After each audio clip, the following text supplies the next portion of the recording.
bringing a chance of a shower and a maximum temperature of 12 degrees. That's your latest BBC Radio Newcastle news. Total Sport North East. The sound of Sunderland. Good afternoon. Sunderland on the hunt for a third straight Premier League win this afternoon for the first time this season. Indeed, for the first time in 12 years, but they will have to do it at a ground where they haven't won for more than 15 years, not since Phil Bardsley scored the winner back in January 2011. Welcome to Villa Park. I will explain why it's me and not Nick Barnes in just a minute. The game between Sunderland and Aston Villa earlier this season was an exciting one. Sam Barrett has a red card and he's used his feet. Well, he did kick out with his right foot when he was on the floor, Reynildo. He's been told to leave the pitch by the referee. Reynildo has been sent off. Elliott's back to Kamara, into the middle now. Jakash is going to shoot. Oh, and he scored! Villa have scored in the 67th minute, and it's Cash who smashed a terrific shot, which left Ruffs absolutely no chance at all. Isidore's shot is blocked.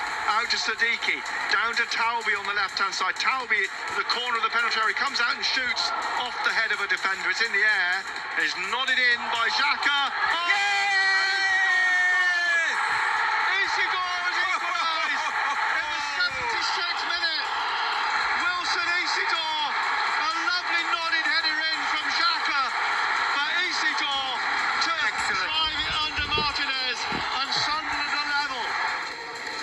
We'd probably all take a point again today. I think Villa have improved significantly since September. Fourth in the league. Thursday night's thumping of Bologna here put them into the semi-finals of the Europa League as well. We'll hear from the former Villa striker Gary Thompson and from the Sunderland boss Régis Lebris, of course, as well as Sunderland club historian Rob Mason shortly. Benno's here, Barnesy isn't. Full commentary coming up of Aston Villa against Sunderland on BBC Radio Newcastle and on BBC Sounds.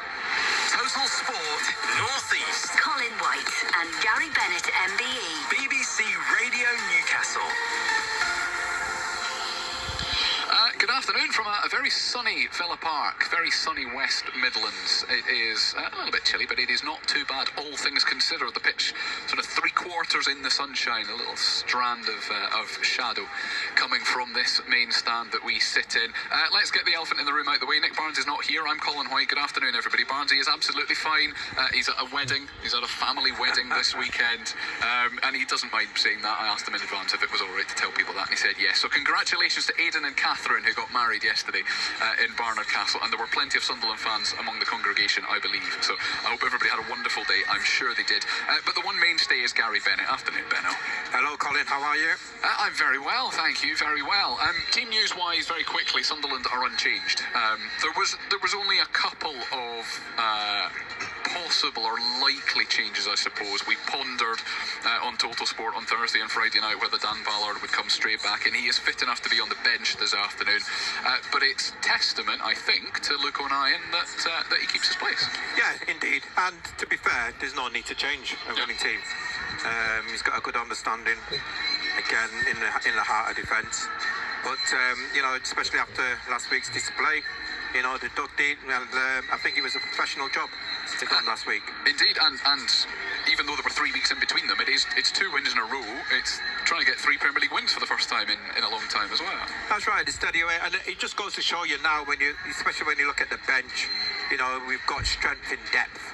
And, we're in that position now, really, where we don't really need to rush the likes of Dan Ballard to get back into the team. Well, that's exactly what Reggie said on Friday when he spoke to Barnesy, and I wondered if he was sort of bluffing a little bit to say, I'm not sure we need to play Dan Ballard, and then he might appear on the team sheet today, but he doesn't, not in the starting lineup anyway. So just for clarity then, Robin Roos in goal, Nolly Mukele at right back, Reynildo at left back, who was sent off against Aston Villa, you may remember, back in September. It's the same referee, incidentally, this afternoon as Sam Barrett, who sent Reynildo off. You'd heard the highlights of that just a minute or two ago.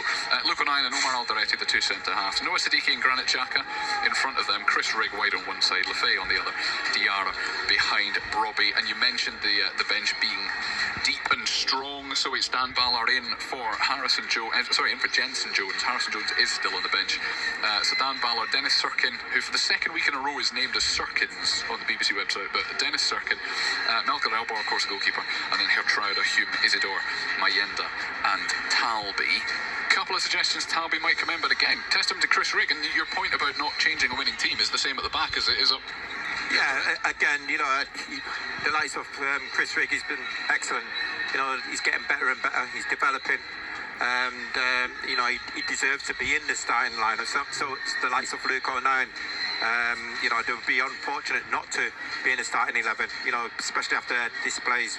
But again, facing Aston Villa this afternoon, I think they're going to be a different specimen to what we actually played when we was at the stadium. Like, even though we went down to 10 men, we've shown the spirit which we've been showing all season, how we are and how we can get back into games. But it's going to be, shall we say, a good game today. Aston Villa are a good team, and you've got to remember when we played Villa, they were going through that period where they were just finding the feet. They were just finding the feet. Everybody was expecting them to be right up there from the start, but they struggled for the first few games, but now they've got it going.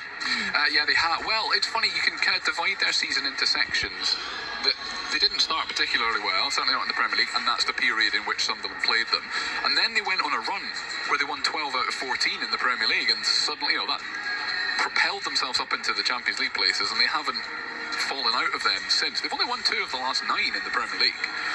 Because they've had so many European commitments that people talk about all the time as well. They're through, as I mentioned, to the semi-finals of the Europa League. They'll play Nottingham Forest in that 2-legged match. They've made 3 changes from their 4-0 win over Bologna here on Thursday night. 2 of the back 4 changed. So Emi Martinez is still the goalkeeper. Matty Cash at right back, but Ian Matson comes in at left back, and Tyrone Mings, who hasn't played for a little while, hasn't played for almost a month, and has missed chunks of the season elsewhere with injuries as well. He's back in, so it's him and Esri Konsa, the 2 centre halves. Amadou Onana and Yuri Tielemans in front of them, and then Morgan Rogers, Ross Barkley, who's the other change, who comes in for Emi Buendia. Ross Barkley not in their Europa League squad, so he never plays in that competition on Thursday night, so he's nice and fresh. He's in there, so is John McGinn, and then Ollie Watkins up front. It means that they've got a pretty strong bench as well, to be fair. Marco Bizot is their goalkeeper. Leon Bailey, Tammy Abraham, Bogard Buendia, Lucas Digne, Victor Lindelof, Jadon Sancho, Douglas Luiz as well.